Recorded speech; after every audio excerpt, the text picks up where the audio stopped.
Sellepärast, et me peaksime tänama ka selle suure töö eest ka nende töötubade läbiviijaid ja siinkohal tahaks anda medalid üle Ajaveski ja Margit Pärtelile.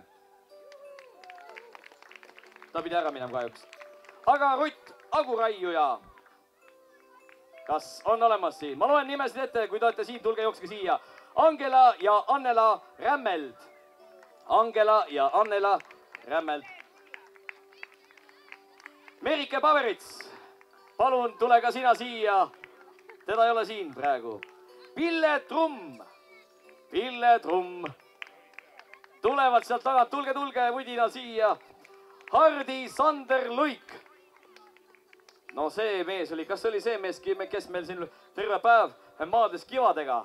Teeme ta suure aplausi. Oot on ikka tõeline Eesti mees, isegi päike ei murra seda meest.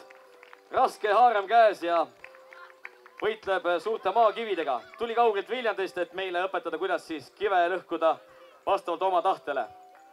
Tubli töö, aitäh teile.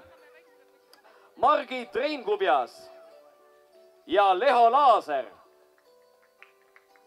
No nii. Neiu, tule ka kaasa. Sina te veel, kas ma ütlesin su nime õigesti või oli siin mulle valesti kirjutatud? Kairi, vabandust, siis on näinud väike eksitus. Igal juhul Leho ja Kairi olid need inimesed, teie saate medali kohe siit, need inimesed, kes siis tegid meile tõelist hääd lõõtsamuusikat ja õpetasid, kuidas tantsida ühte ilusat seltskonnatantsu. Aitäh teile!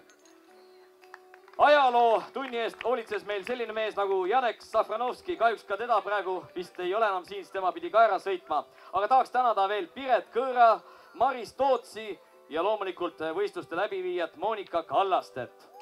Nii et suured aplausid teile. Jana Karel peaks olema ka siin see inimene, keda me tahaksime tänada. Tema tegeles siis punutistega. Jana Karel, kui sa meid kuuled, oleks meil hää meel sulle ka tänutäheks